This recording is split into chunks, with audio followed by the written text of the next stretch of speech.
I don't really know how to start shows. Come on now, don't start liking me now. So yeah, I'm funny compared to, well, you'll see later. I stand for mayhem! I know a lot of idiots and think a lot of is mean-spirited just because it goes against what they believe. But the relief of comedy is it takes things that aren't funny and it allows us to laugh about them for an hour. We got a purple suit to buy and a gigantic coffin. Why are you laughing? Good evening, everybody. Welcome to another episode of Why You Laughing, a history of comedy podcast. And today, I am pleased to introduce you to the Jerky Boys. And if you don't like the bleeps in the intro, blame YouTube. So we have a lot to get to today.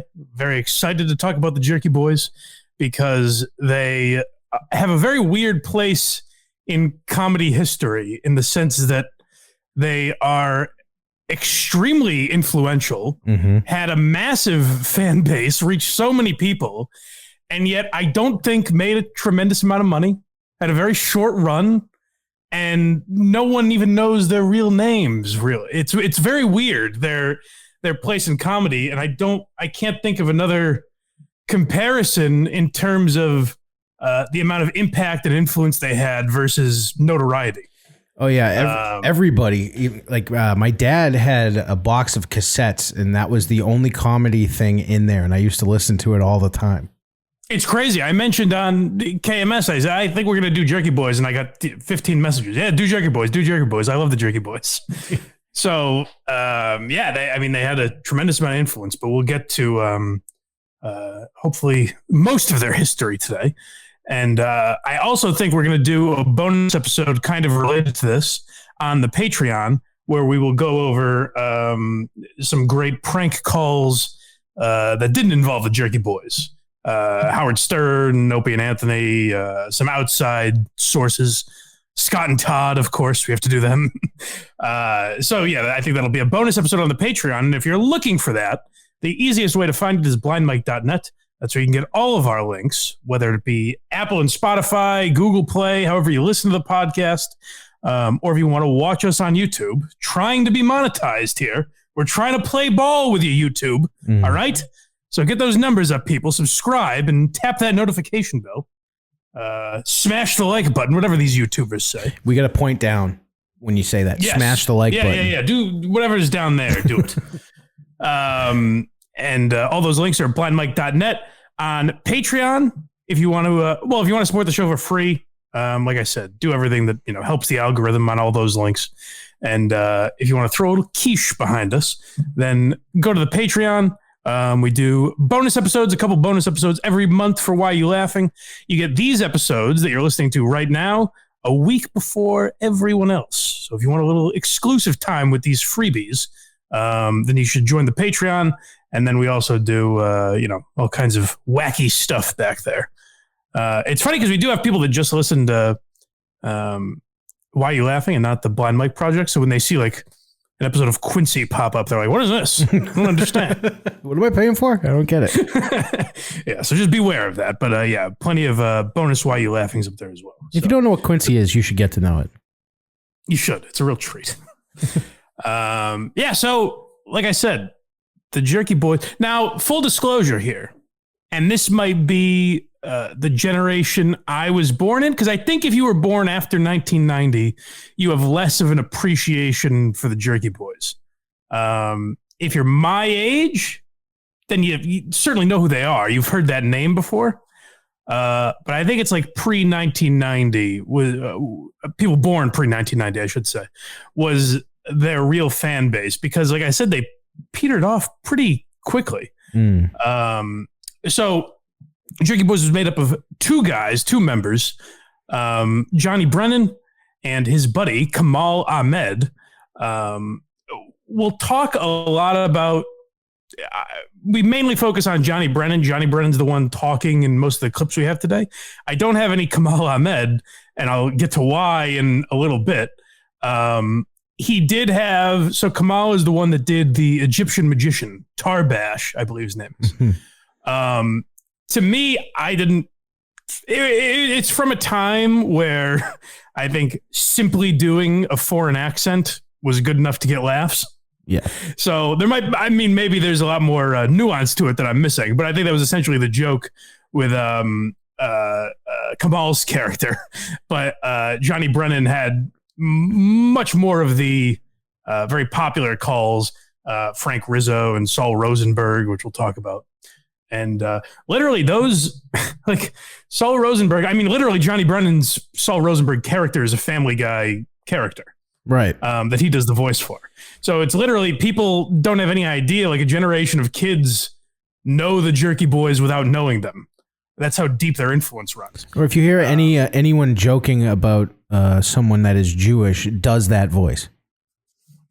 Yeah, that's what they're doing. It's a Saul Rosenberg impression. Right.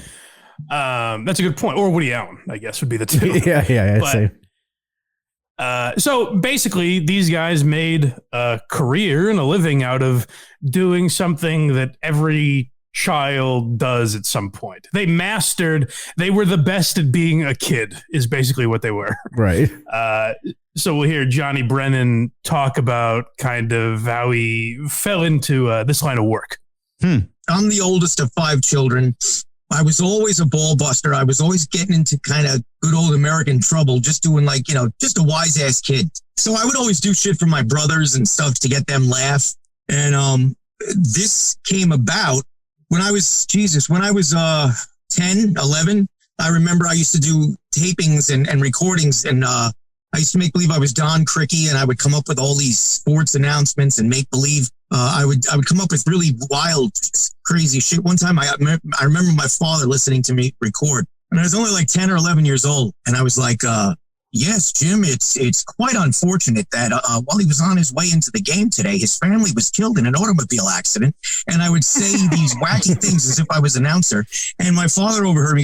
He opened the door. He said, son, what the fuck is wrong with you? Where are you coming out with that shit? And I remember being just a kid and saying to myself, I'm just making this shit up, Dad. So that's pretty funny. Yes. But it's wild to me. The thing that's most impressive about listening to that clip is like now every kid has a phone. Everyone's on TikTok and all of that. But at the time, to think to record this stuff, I think is pretty wild, especially for a 10-year-old. Right. You know, like when we talked about Tucker Max on the Patreon, we gave him shit for not recording. That's because he was kind of at a time where the internet was blossoming. And he had the tape. So it's weird to not have the foresight to be like, I really need that tape. With Johnny Brennan, no one in 1975 or whenever he was a kid making these calls, no one was thinking, hey, I got to save these. I got to record them so I have them for the future. That's pretty prophetic, whether he intended it to be or not. Right. Exactly. What's next? Next we have the bootleg. So this is pretty wild. So we're fast forwarding a little bit here because we were talking about his childhood years. But then when Johnny was a little older, he was working construction stuff. He was a regular schnook, as they say. But he was still making these prank calls and recording them. And one day, like, he would have friends over. I think there was a different friend that he did them with originally. The Brian Dunkelman of the Jerky Boys. And then one day this Kamal Ahmed came over and heard one of the calls that Johnny made and was just laughing his ass off. And he said, people need to hear this. And so that led to the clip you're about to hear. How did it get passed around, though? Like, what did you do originally before you got signed? How did it circulate? I don't have a clue. It hit the streets primarily because of Kamal. You know, Kamal was in bands in New York and he would make copies. And then the guys that were friends of ours loved it. They went nuts over it. They would make copies and their friends would make copies. And then eventually it made its way out to the West Coast, up and down the Eastern Seaboard. You know, Canada and Australia were there from the very beginning, all the way back. So it got all over the world, wherever they spoke English, the United Kingdom, everywhere. And it's before the internet. I mean, it had to be physically transported and copied and given. You had to physically make copies and give them to your friends or whatever you did. And that's how it got all over the world. And it was considered the greatest bootleg ever. What's so weird to me about that is that I know that what he's saying is true and I still don't believe it. That's how hard it is to comprehend what he's saying. Like if someone just told me that, like, oh yeah, my tape got passed around. It was overseas. It was everywhere. I'd be like, oh, well, you're full of shit, but this is a fun story. Well, it's funny because it's the greatest. I know that that's true. I know that that's what happened. Right. It's the greatest bootleg in like the biggest era of music ever. Really? I don't know. What I don't understand is how something gets that popular in that day and age. I can't wrap my mind around it. Now it's very easy, as we all know. If you have something like that and it's of a certain quality, it will likely get into your algorithm if you're like-minded or have similar interests. Right. If the Jerky Boys were popping up now and you were someone who constantly looked up Richard and Sal phone calls on YouTube, eventually you'd probably see the Jerky Boys pop up in your suggested videos. Back then, that's not all these people that heard this tape not only had to enjoy it, but had to say to someone else, you got to hear this. It's hilarious. I'm going to burn you a copy. Or not even burn you a copy. It was cassettes. So I don't even know how you do that. But you'd have the double tape player and one could record and one would play. It was a whole contraption. Basically what I'm saying is the amount of work to spread the word about these guys. I don't know if anyone has the energy for it today. I don't know if it would ever happen. Definitely not. So that's truly impressive. And you hear Johnny give Kamal credit there for kind of getting the word out there. So these guys were in bands when they were, I think the relationship is basically they grew up on the same street. And like Johnny was like 5 years older than Kamal.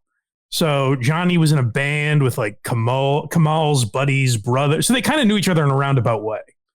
And then just got together by happenstance, I guess you could say.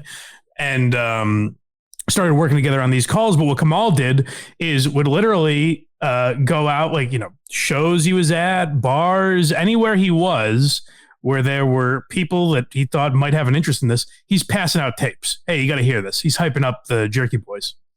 And one thing I loved, I tried my best to find an interview with Kamal Ahmed that was worth playing. There is one where he's throwing a little shade at Johnny Brennan, which we'll get to. It wasn't like great audio, so I didn't include it. But there is one where you can tell there's a tension between these two. But my favorite was, and this was another quick thing, they didn't talk about the Jerky Boys at all, but Kamal Ahmed was on the Nick and Artie show back when they had a radio show together, Nick DiPaolo and Artie Lang. And they don't talk about the Jerky Boys or anything. But the whole time, Kamal is busting Artie's balls. You can tell they're friendly on some level because he's making, fat jokes and calling Artie a hack and all this stuff. And Artie just says, by the way, for any of our listeners under 60, Kamal is a guy that was in a group called the Jerky Boys. And his role was going to bars in Queens and saying, I have a friend who's funny and he's on this. I thought was a great Artie slam. Oh, that's a good one. But yeah, I guess you would say that was Kamal's role. Like I said, he did make plenty of calls that were very popular, whether I liked them or not. That Tarbash, the Egyptian magician, was a popular character. So he was a big part of those tapes. But I would say that was more his end, was spreading the word. And I think he's the one that dealt with like record labels and stuff like that. So in a sense, you could call him more like the business guy, where Johnny Brennan was the talent, basically. Right. So yeah, then they have this bootleg that's taking off, and where are we now? The word spreading. Yeah, so let's hear like how. That's another thing is, yes, people around the country and maybe even in other countries are hearing this tape, but how does that culminate into something? And Johnny's going to explain that. I was at a family reunion in 1985, 84, something like that. 85-ish, I don't even remember. But I was at a family reunion, and my cousins came up to me, and they're going to school. One was going in Buffalo, another one was in Florida. And they're like, dude, Johnny, your stuff is everywhere. And I'm like, what stuff? Pause 1 second. I was in construction. I mean, he's the guy, so who am I to question? I don't think that timeline's right, because that bootleg came out in like 88, I think. So I just wanted to throw that out there. All right. We don't need to stop the whole show. I just wanted to mention that. I don't know why this is. There we go. School, one was going in Buffalo, another one was in Florida. And they're like, dude, Johnny, your stuff is everywhere. And I'm like, what stuff? I was in construction. I'm like, what stuff? The tapes that you make for Joey and Anthony and Jason. I said, you're fucking kidding me. They said, well, how did you get it at your school? And they're like, it's everywhere. It's not just at my school. And another cousin told me it's in Florida. It's here. It's there. And then right after that family reunion, I heard somebody told me, hurry up, put on Howard Stern. Howard Stern was on the radio looking. If anybody knows this Frank Rizzo guy, please call into the studio. I got to know who this guy is. This is the funniest thing I ever heard in my life. For a construction worker in Queens or Long Island or wherever he was growing up, to just randomly hear one of your phone calls on Howard Stern has to be a dream. Like that had to be at that time. Like Howard was bigger than anybody, especially with, the working class. So for that guy to turn on the radio and be like, hey, I think that's mine. That's gotta be fucking wild. How did he get this thing I made in my basement? Yeah, that's the craziest thing is like you would. I can't think of another scenario where you would kind of accidentally get recognition like that. I guess if someone else filmed you, if you were in a viral video and someone else filmed you or something, but those generally you don't want the attention that you get with those. Yeah, this is literally something that like he was kind of doing as a goof and became massive. I guess like Bo Burnham kind of has the same story in the sense that he was a kid that was making videos to make his older brother and his friends laugh. Mm-hmm. And then just became a massive YouTube star. So I guess some people just that are talented enough kind of luck out in that way. And that's what happened to the Jerky Boys. Yeah, but here's him talking about Stern some more. Yeah, so Stern was a huge impact on them, and he's going to explain. So what role did Howard have in breaking it? What did Howard do? Well, Howard, obviously, Howard was probably the number one jock at the time. Sure. I mean, he had millions and millions and millions of viewers in New York. Not viewers, listeners. Yep. This is before, television and all that shit. Yep. So this is going way back. This is way before the internet. And Howard fell in love with it. It was the other guy was Mark Parento up in Boston. He was a big guy, like he was a radio DJ like Howard Stern up in Boston. Yeah. These two guys got it. But Howard Stern is the one that really, played it every day.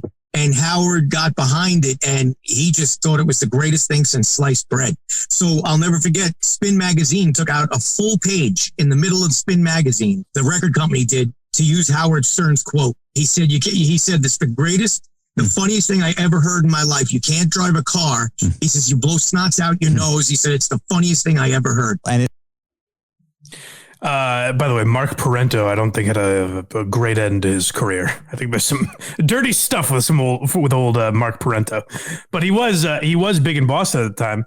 And I was glad to hear that Howard gave them their due and was very complimentary of them and everything.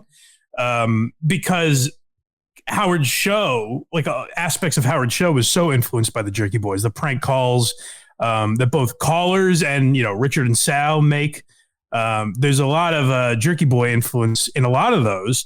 And so I never knew if there was a direct connection between Howard and the Jerky Boys, despite the clear influence. So I was glad to hear that Howard acknowledged them and, said that there can never be another Jerky Boys because it's your life. Like anyone who's impersonating you is impersonating your life, basically, because Frank Rizzo, while I think everyone knows a Frank Rizzo type or maybe a Saul Rosenberg type, but Frank Rizzo is literally an impression of Johnny's dad, and Saul Rosenberg, oddly, is an impression of his mom. Like he just started doing his mom's voice like that, and then one day realized it sounds like a neurotic Jew, apparently. But yeah, Howard was very big for them. Now, I do think it's important to mention they have reached massive fame at this point. I mean, like in terms of people knowing who they are, being on, and even local radio like Mark Parento in Boston, getting play there. That's huge in the 90s, way bigger than it would be today. But Howard Stern's, the biggest radio show ever. You're getting play on there, and for that they've received so far a grand total of $0. Right. having the greatest bootleg of all time is not a particularly lucrative business unless you're the one illegally distributing it. Right. So that's the weird thing about these guys. That is sad is the wrong word, but like disappointing. Like these seem like guys you root for. They came from, nothing virtually. Mm-hmm. And were able to make it. So you'd like to know that they made a ton of money, which I don't think they ever did really. I looked it up. Johnny Brennan's net worth. Do you have a guess? A sub $1 million. 500,000. Yeah, I had a feeling. But he does some acting, doesn't he? Well, he's on Family Guy. He's but I mean, that's not like a high-paying spot, I wouldn't guess. Well, I didn't want to have to bring this up, but he did put out a new album in 2020. Did he really? Revisiting the Jerky Boys. I can't. You know what? I can't say that the calls were bad, but I don't know how. I don't know if you heard a lot of buzz about it. Prank calls now aren't. They're not really. That's the tough thing. It's like he was involved in a genre of music that, disco or something. That was very of the time. As a perfect comparison. Disco and prank calls. What's next? Next we have him talking about Kamal with Corolla. Yeah, so like I want to talk. I'm fascinated by their relationship, but unfortunately, you only really get one side of it. Like I said, there is an interview where Kamal Ahmed was out promoting his album, his solo album, after the Jerky Boys had broken up, called "Once a Jerk, Always a Jerk," and it is Kamal doing prank calls, and I think there's some like sketches on there. That's a little confusing to me based on why Kamal left the group. So I'd be fascinated to know more about their relationship and the tension, but this is part of Johnny's side of the story, I guess. But what is the status and what is it from your perspective, and what would you like in terms of, getting the band back together? Well, you see that's it. I can't, the truth is, back in 1997, January, Kamal officially left, being part of the Jerky Boys. The Jerky Boys was around before Kamal, and, it all fell into place, nicely. The whole, just the look of the two of us, Kamal's 6'4", big 300-pound, big guy. And just the two of us together even looked comical. Mm-hmm. So then, the record companies, then Disney comes along to make 1 minute I'm hanging off buildings and the next minute I'm starring in my own picture for Disney and Touchstone and all that. But you're hanging off buildings. Right, you're doing construction. Yeah, I was doing construction and scaffold work and all that stuff. Oh boy. So, but Kamal, right at that point, little after that, he handed our manager. We were coming home from Boston on a train. And he handed our manager a note that said, "I'm done. I don't want any more of this." So, and he wanted to go and direct films and write. He wanted to write and direct. And I've always wished him well. I've never said anything bad, but he's a grown man. So he's a grown man. I can't tell him what he's got to do. I can't say, no, wait a minute. So in 97 of January, that's when he split. So, and ever since, I know every time he's been approached or anything like that, he's been not, a little rough around the edges. Like he doesn't want anything to do with it. But Corolla was just biting his tongue, waiting to ask him about construction there. I know. Thank God he let Johnny get the answer out. You measure twice, cut once, right? So you hear him allude to it there, but yeah, Kamal, when he left, won't talk about it. And even the interview clip that I found, he refers to, he's like, that other guy, I don't want to mention his name. So there is tension between them, but neither one is addressing it. Now, the reports were that they just didn't get along. They couldn't agree on basically credit, which it's interesting because if you look at it unbiasedly, Johnny's mother came up with the name the Jerky Boys. She just said it to him one day, and he was like, oh, that's pretty good. So his mother came up with the name. He does the best calls. Is the characters are based on people in his life. You know, I think if Johnny wants more of the credit, which I don't know that was the case, but I think he probably deserves it, right? Like, I don't know what Kamal's deal was. And it's interesting because, you know, my instinct would be to side with Kamal, but he's not out there telling his story. You know, it's weird because I want to say, oh, maybe Johnny wronged him in some way. Maybe like, you know, Johnny got an ego and cut this guy out. But Kamal's not out there telling his story. And the other part I find interesting is, so the Jerky Boys made a movie, which we'll talk about in a bit. But the story became, like in hindsight, and he kind of mentioned it in that clip, that Kamal left to pursue film.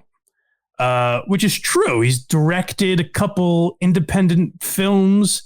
I saw something that like Scorsese liked one of them, like complimented one of them. I don't know how true that is. But he hasn't had much success, certainly not financially. Like no one has seen these movies really, other than Scorsese apparently. But yeah, if Scorsese is the only guy that sees your movie, it just does nothing for you. Damn it. So the story became that he left to pursue film and never wanted to speak of the Jerky Boys. But in reality, like I said, he made an album of prank phone calls with jerk in the title twice. So like this idea that he wanted to separate from the Jerky Boys entirely, that didn't sink in for a few years at least. You know, that's what I find very odd about it. The vibe I'm getting so far is that Johnny did something dastardly behind the scenes. But then that's what I'm saying is that's the vibe I picked up too. So I want to like side with Kamal, but he's given me nothing to be able to do. Well, that. it could be it could have been over something so personal he doesn't want to bring it up. Well, I think what happens in a lot of these situations is, and by the way, Johnny, you'll hear spin some like revisionist history as well, where, he might throw some shade in this next clip that we'll hear, but it is hard when like two guys work together and they both want equal credit. That's hard no matter what, even if they deserve equal credit. And then maybe it gets even more difficult if one of them doesn't deserve that credit. You know, that's the tough thing about these partnerships and why they almost always break up, whether it's, you know, pretty much every radio partnership ends horribly. Music, any brand of entertainment, eventually duos generally end up hating each other.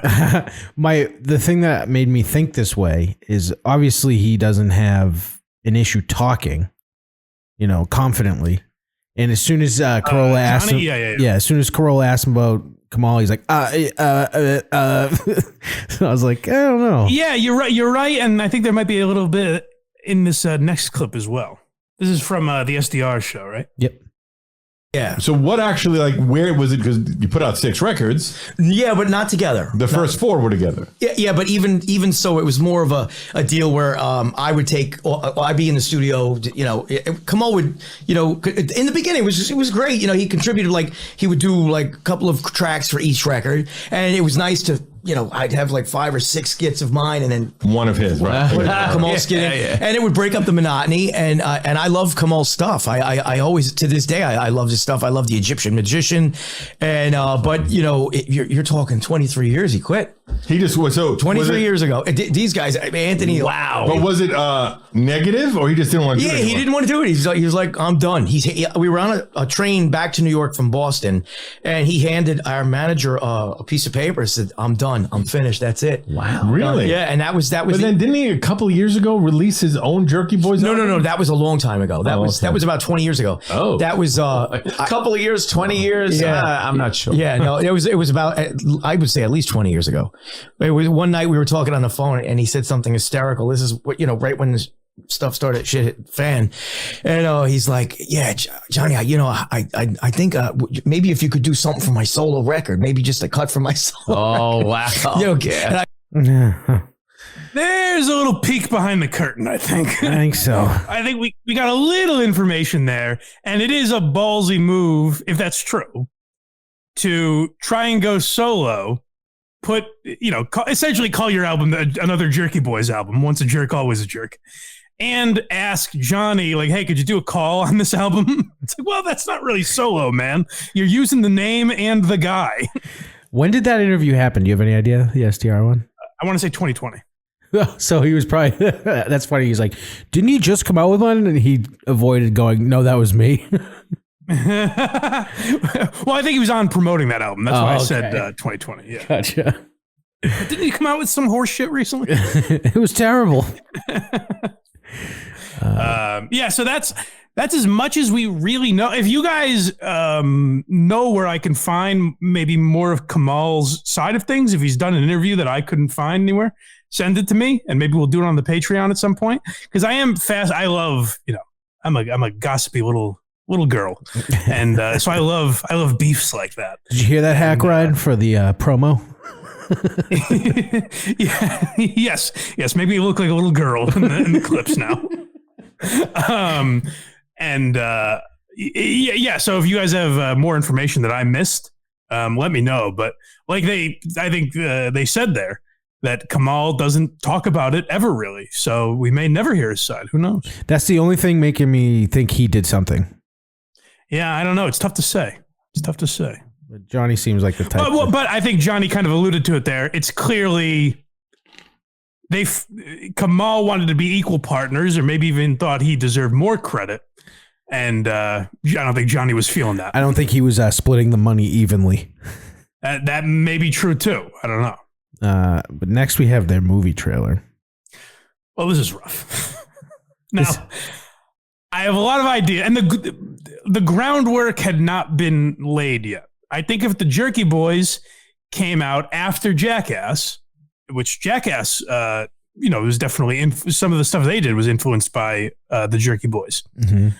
But if this movie came out after Jackass or after like the Impractical Jokers made a movie, after stuff like that had been released, I think the Jerky Boys movie would have been hidden camera. Johnny Brennan dresses up as Frank Rizzo and Saul Rosenberg, and they go into businesses the same way they make prank phone calls. Right. I think that's what a movie that would have been successful. However, these are just, a couple of guys from Queens that have been, thrust into the spotlight, and their biggest album, they had 6 albums in total for the Jerky Boys, 4 together, but their most popular one made a total of $0. So these are guys that are still trying to capitalize on their success. So, when Touchstone Pictures comes to you and says, we want to make a movie, you're going to accept it. you might leap a little quicker than maybe you should. And I don't know if we're going to get through this whole trailer, but I just want to give you a taste of what the Jerky Boys movie was like.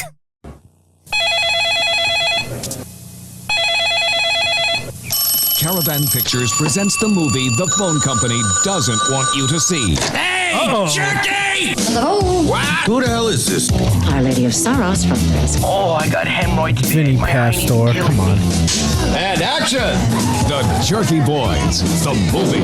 3 gorge burgers with cheese? Okay, great. Spicy hot lammy nipple chops with minty pickled sour sauce. Starring the Jerky Boys themselves, Johnny Brennan and Kamal Hamed. Finish this. What are you doing? Oh, you! Cut it out! Stop screwing around on... It's important to note that no one knows who the fuck those names are. No one, people know the Jerky Boys. Johnny Brennan and Kamal Ahmed are not driving people to the movie theater. So, if we get through it all, I'll fill in some of the blanks if we don't make it all the way through this. But listen to some of the people they got to be in this movie. Oh yeah, no, I saw Vinny Pastore right off the jump.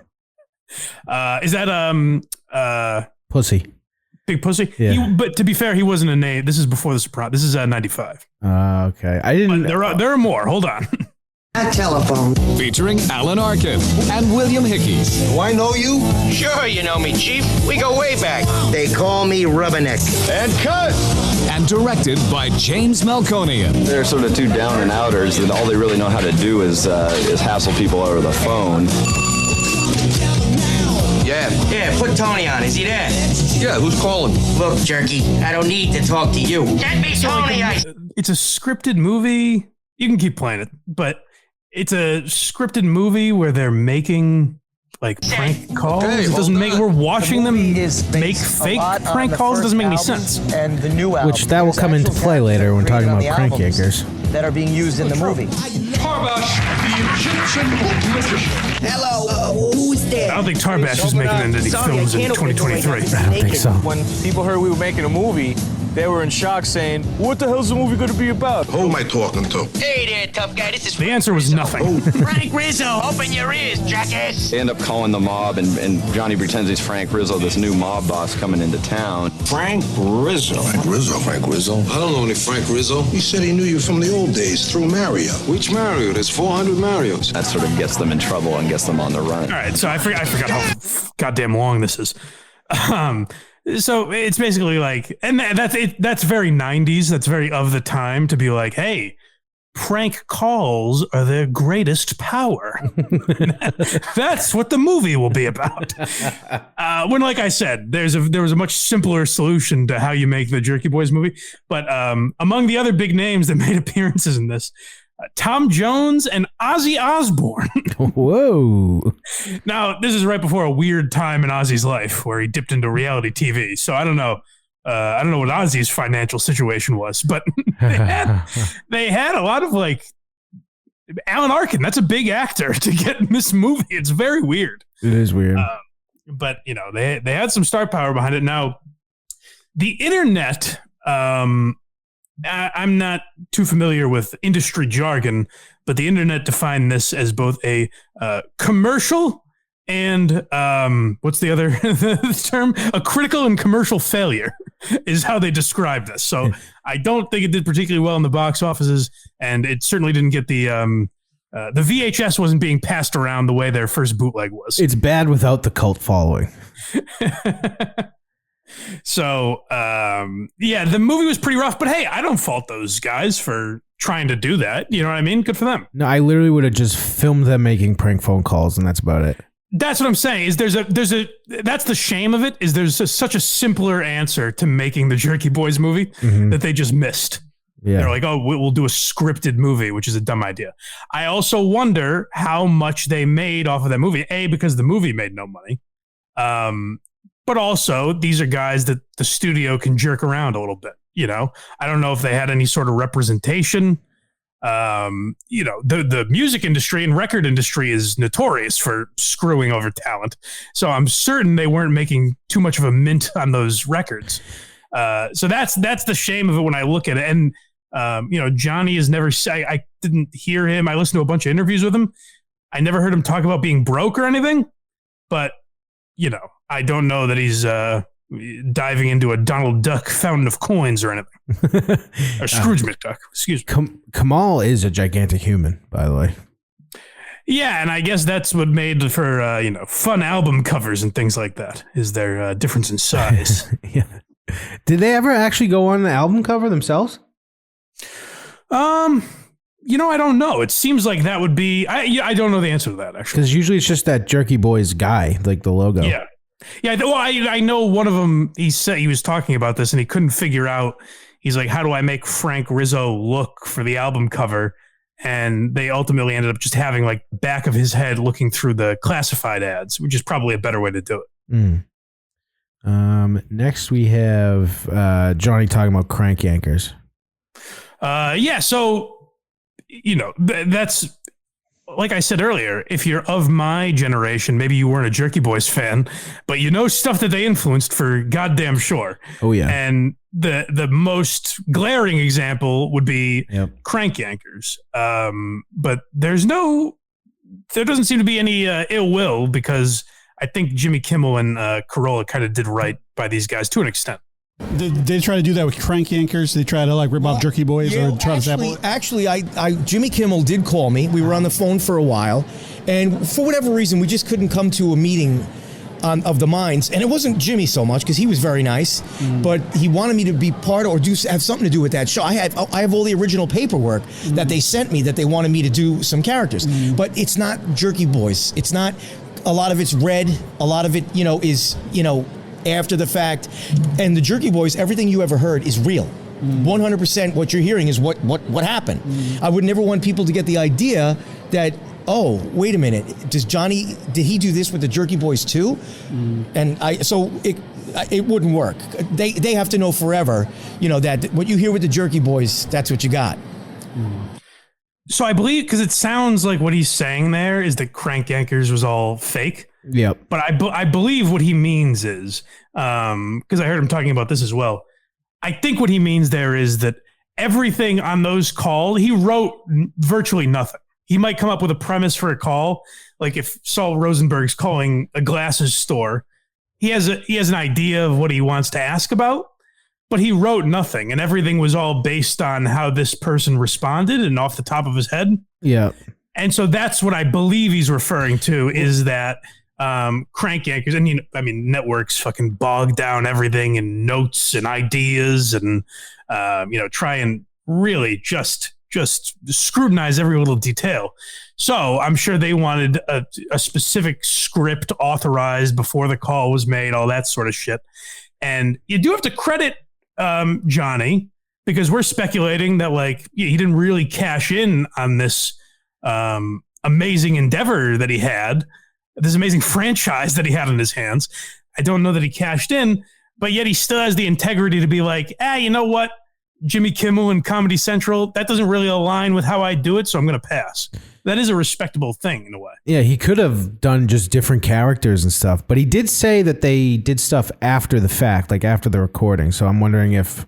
So my speculation to what that is, I think the Crank Yankers calls were real, but some of them were probably edited to make the answers funnier and everything. Yeah. And if you listen to the Jerky Boys, it's straight him, a 6-minute phone call or something, just him talking to the person. They'll edit out, hold music and stuff like that, but it's pretty much just the phone call. Right. Next we got offensive material. Yeah. So like I mentioned this with Tarbash, but a lot of his stuff played on stereotypes and things. So, years later, like when Johnny put out a new album in 2020, Vice wrote an article trying to, condemn them and say that the Jerky Boys were should be done away with. They were of a time that should not be remembered. And this was his response to that, basically.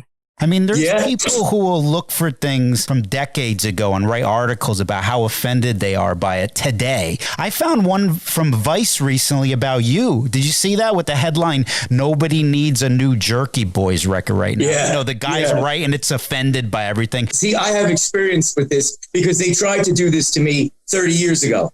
Okay. And it was Tipper Gore and Al Gore's wife, and they tried doing the same thing with me 30 years ago. The Jerky Boys are offensive to Muslims, to gays, to Jews, to they went down the list. It sold millions of records for me. Millions of records. You know why? Because my fans know that is bullshit. They don't realize my fan base is privy to what they're up to. The Jerky Boys are crazy, insane characters that get themselves self-deprecating humor. They get themselves into situations that are insane. Yep. So that article looked to me like it was written by just a whiny, complaining woman who just, I probably never even listened to the Jerky Boys. No. Pretty much a perfect response with all the grace of a construction worker from Queens. Some dumb broad wrote some article, but he's spot on there, and I think so. This is why it's impossible to analyze comedy from the past, and why me even saying like I'm not a huge like Jerky Boys fan, and again I don't say that like I dislike them. I just never got into their stuff. But it's hard to go back and try and recreate the time that it was made and understand the context. And I think Johnny Brennan, that's another trait that he shared with Howard Stern, where he's, an equal opportunity offender. And he might make jokes about, gay men or Muslims, like he says there, or whatever. Jews, like obviously Saul Rosenberg is a stereotypical Jewish character, but it's also his mother. Like I said, that's how the impression started. I think that's a trait that Howard shared where, it's very popular to bring up some of the blackface videos of Howard Stern, which are in 2023 wild to look back at. Mm-hmm. But Howard was going at everybody like that. Jews included, men included, divorce, things that he went through. He was also attacking with the same vitriol, I guess you could say. So it wasn't about, hatred of anyone. It was about making fun of people. So it's just it's impossible to analyze now is basically my point. You're perfectly right. I think when you say the natural next step for the Jerky Boys would have been a hidden camera costume, do it in person. Yeah. I think very impractical jokers type of a thing. Right. Where it's basically their characters seeing what they can get people to say. Or like Bad Grandpa, like film it like that. Exactly. Yeah. And I would say those are the two, obviously Crank Yankers, like I said, but if you're talking about like influence and not direct copying, essentially, I think Jackass and Impractical Jokers definitely had a lot of influence from these guys. Definitely. Next we have Anheuser-Busch.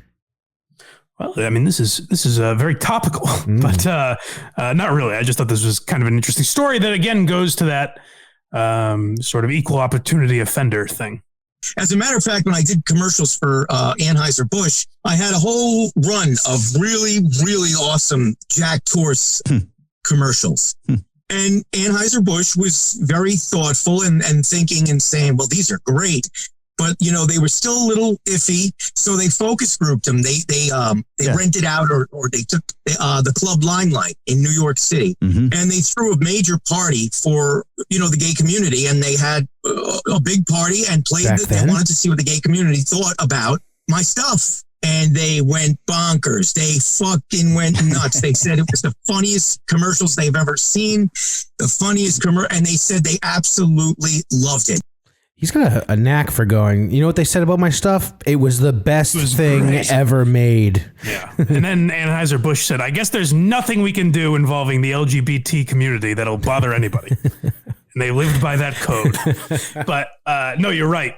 That's my thing with listening to all these interviews with Johnny, is he's a very stereotypical New Yorker. If you were making a character, like I said, a construction worker from Queens, it would be Johnny Brennan, where he hangs on to that and he will tell you every detail of his success. He has no problem sharing his highest heights with you. Do you know how fucking funny I am? We were the greatest. Well, I was, and Kamal was there. Well, to put it in perspective, he talked about that movie like it was a success. So That's true. Instead of just being like, I made a movie, I made the best movie ever made. Well, Kamal trashed the movie as well. He said the movie stunk. Well, it seems like I haven't watched it, but judging by the trailer, I'd have to agree with him. Yeah. I feel like we have to do a watch along at some point. That could be a good one. Yeah, I didn't think of that. That could be a good Patreon bonus down the road. Next, Pablo Honey. Oh, so this goes again to their cultural impact. That goes outside of comedy, and it just tells you, like I said, I had people reaching out to me 30 years later in 2023. I just said, I'll do a Jerky Boys episode. And people were like, oh man, I love those guys. Well, I bet it was a lot of people with a similar situation that I was in, that they just had their dad's cassette or something, you know? Right. Well, yeah, exactly. And so Pablo Honey is a reference to the Jerky Boys that went far beyond that. I got a phone call. I was at my mom's place. I believe it was 1992 or something like that. And I was at my mom's place, and I believe it was 92, 93. I don't know. And I get a phone call, and I'm standing outside the door, just right outside the main entrance on the porch. And it's the record executives. And they called me, and I guess they had one of the guys or a couple of the guys from Radiohead, and they just asked permission. They told me that they love my work, and they're huge fans. And I'm the whole time I'm like, I'm thinking, who the hell are these guys? I don't know who these guys. And this is, like I said, it's got to be 92, 91, 92 or 93, something like that. So they asked if they could use my track Pablo Honey, my skit, to name their debut album in the States. And I said, guys, absolutely, you're completely welcome to use it. And then I said goodbye. We all said goodbye. And I get off the phone, and my mom says to me, she's like, who is that? And I was like, I don't know, some band or some shit. They wanted to use one of my tracks to name their album. I don't know who they are. I never heard of them. Then Radiohead chases me up the Billboard charts, and Jerky Boys hit #1 in Billboard. And right behind Jerky Boys is Radiohead with Pablo Honey. I mean, I found that pretty crazy, just that they were able to, that they were the top 2 albums at one time. Just so you know, I was #1. There's a little bit of that, a little braggadocio, but... in #2, kind of. Yeah, basically, I had the top 2 albums. But, I mean, Radiohead at that time, obviously massive. Mm-hmm. And I think that's, I think it's more common now where you'll see, cultural crossover like that, where there's some quirky or niche reference makes it into a completely different genre. But I think for like a band like Radiohead to name their album essentially after the Jerky Boys, I think that's pretty wild. And I think it kind of signifies just how big they were then. Yeah, that's why I have to be like, that net worth thing has to be wrong. He sold millions of records. I don't think it is, though. I don't think it is. Well, so here's the problem. Is you can tell even just in the interviews. We're going to play a couple of the phone calls in a minute, but you can tell that Johnny's definitely a funny guy. Mm-hmm. Like he'll say some things that make me laugh, but I think he's a bit of a one-trick pony in that way. And I'm not saying that to put him down. I think in a different time, or maybe with different management in a different situation, I think he could have taken that skill and turned it into a lot of money. I think he was just in a situation where, like I said, his first record he made no money on. So after that, they're doing their best to capitalize on it, but the record companies know they can fuck these guys over. They have a bit of a history for doing that. So it doesn't surprise me that these guys did not cash in on the Jerky Boys name. Yeah. I'm actually, to be honest with you, I'm surprised that he owns it. Because I believe the last album he put out was under the Jerky Boys name. So I'm actually surprised that, Atlantic Records or whatever it was doesn't own that. Well, they probably own the albums that were put out, but not the if you look at like a band, like if a band, like if a certain label puts out an album, they have the rights to that album, but not the band itself. Right. So that's probably the scenario. What's next? The 2 calls. Oh, we're already at the phone calls. All right. Yeah. So that's basically all I wanted to say about the Jerky Boys. Like I hope it doesn't sound like I'm bashing them, because when I say I'm not a fan, I don't mean like these guys suck or anything. Yeah. I just mean I missed it, and by the time I got to them, I was too. You know what it is? It's like when you've heard, if you never saw Anchorman and heard, Whale's Vagina and Stay Classy San Diego, and on every Sports Center reference, every kid at school is making that reference. You hear it 10,000 times, every reference to that movie. Mm-hmm. When you watch Anchorman, you're not going to find it that funny. Right. you're gonna be like, oh, I've heard of all that this horse shit. It almost seems hack because you don't even realize that they were the ones that's where it comes from. Yeah, be like ESPN, be like, get Brett where I said. Right. Like all that stuff. So I've heard so many references to Frank Rizzo and Sal Rosenberg, and I've listened to so many, Richard and Sal prank calls and just prank calls in general. Even I think we'll talk about this on the Patreon episode, but even like the Captain Jenks call, like the OJ Simpson chase phone call and stuff like that, where people would prank, live television. There's Jerky Boys influence there. So I had heard all this stuff, and then I listened to old Jerky Boys. So to me, it felt very tired, even though they were the guys that created it. So the thing, like with him coming out with that album recently, it would be like if families started listening to the radio after supper again. It's just not what people do now. I suppose, yeah. Yeah, that's true. Where that's kind of, it's a dead art form. Right. But I think disco might have been the perfect analogy. Well, thank you. I'm glad you enjoyed it. I did. I mean, you said it. I don't know. So these are, these might be a little longer than our usual clips. I just wanted to play them in full. These are two of the more popular calls that represent probably the two most popular characters. I didn't include the Egyptian magician. Maybe I should have. No, we'll probably do, if we ever get any info, if these fine people that listen to this program find us some Kamal stuff, we can play his stuff. Find Kamal Ahmed and get him to come on the show, and then I'll play the Egyptian magician. Yeah. Do you remember that? It was awesome. All right, so the first one is Frank Rizzo, I believe, right? Yeah, the auto mechanic.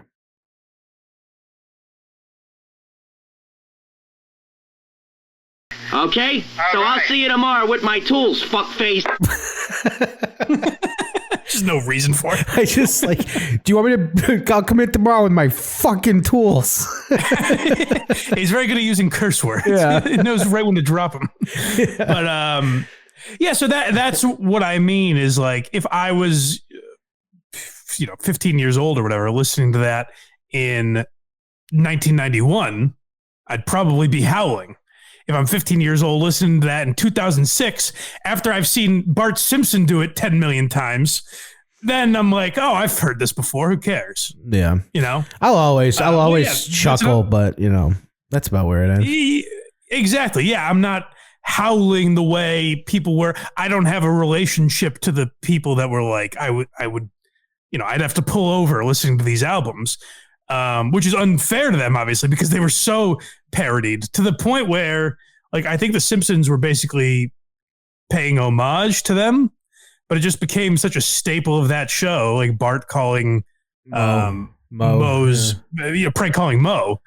That became so synonymous with the Simpsons that, like, by the time kids my age were aware of pop culture, we associated it with them. They were the prank call kings, Bart Simpson. Yep. And our last one here is Saul Rosenberg. Also, just wanted to note that people accuse Jim Norton of stealing his Chip Chipperson character from the Jerky Boys. Yeah, Norton addressed this, and he said it's just simply not true. He's like, I liked those albums when I was young, so maybe there's some influence, but like they're completely different characters. Chip Chipperson's a stereotype of basically completely kind of an Opie type for sure. A guy who's not self-aware, just an imbecile. Like that's who he's stereotyping. A guy that wants to be funny so badly and isn't. So yeah, Opie kind of. But this is basically more of a Jewish stereotype or an old woman like his mother. So the characters aren't really, there might be some similarities, I guess.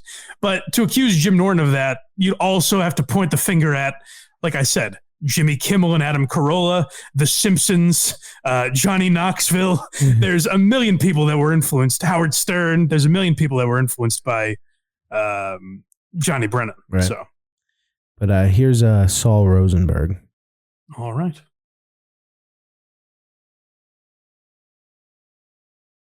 You can come in at 12 o'clock. Okay, honey, baby. All right? Yes. Thank you, sweetheart. You're welcome. Bye-bye.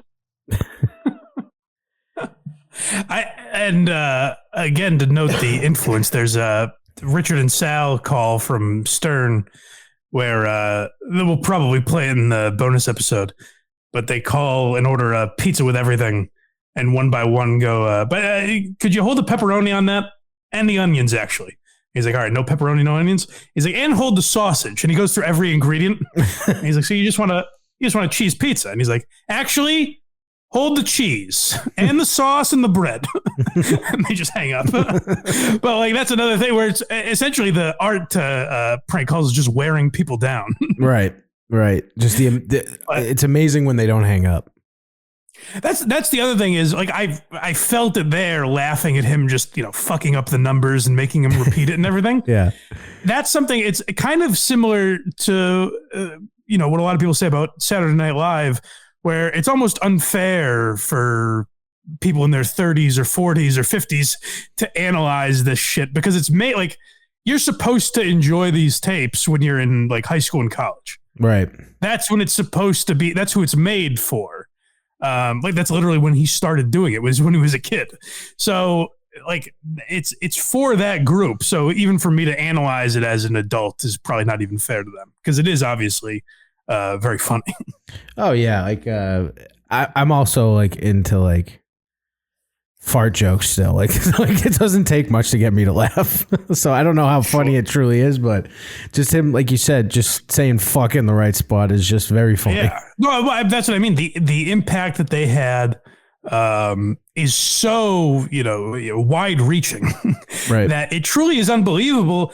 And honestly, like of the people we've talked about on this show, of the different subjects we've done, so I certainly don't think they're the most influential. But like they're in the upper echelon, I think. You know what I mean? Like if you're talking about people that you hear imitated, like Norm probably now, even though it's kind of hard to imitate Norm. Yep. Stern for sure has a lot of people that have imitated him over the years, like Mitch Hedberg, definitely, and Brian Regan have people that have copied their voices. Yep. But like the Jerky Boys are right in that group as far as 1,000%.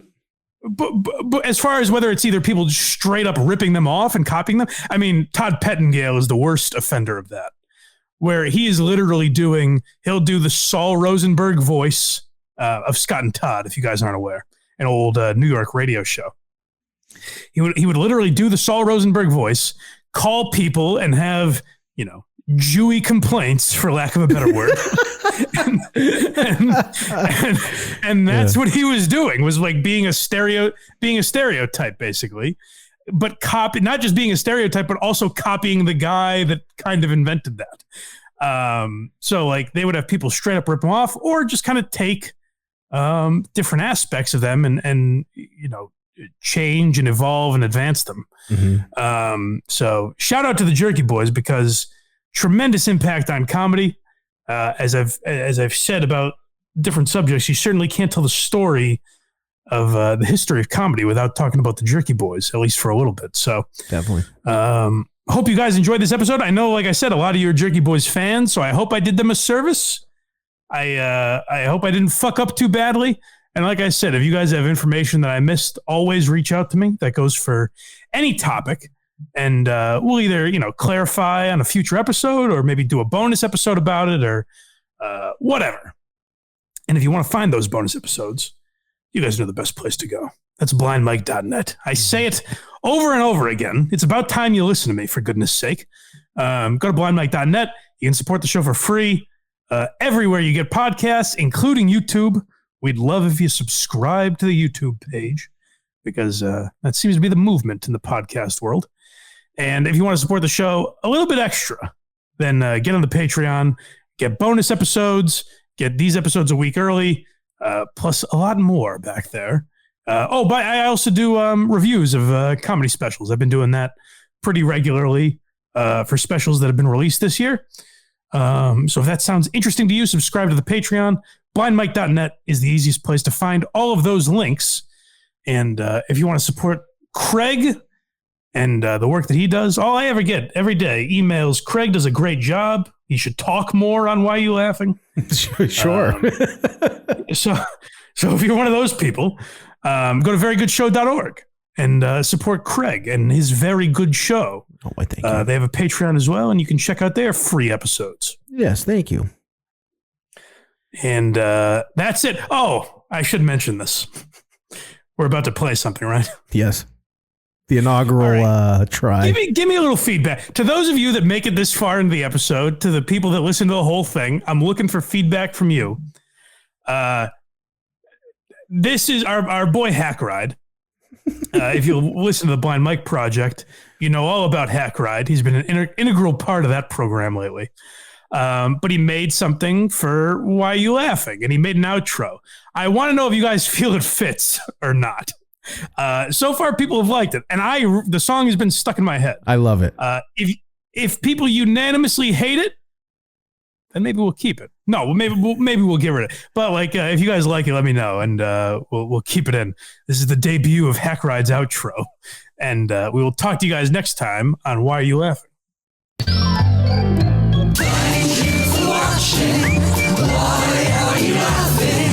We hope you enjoy the show. Now you know why comedy is funny. Go out and tell some jokes. Make a lot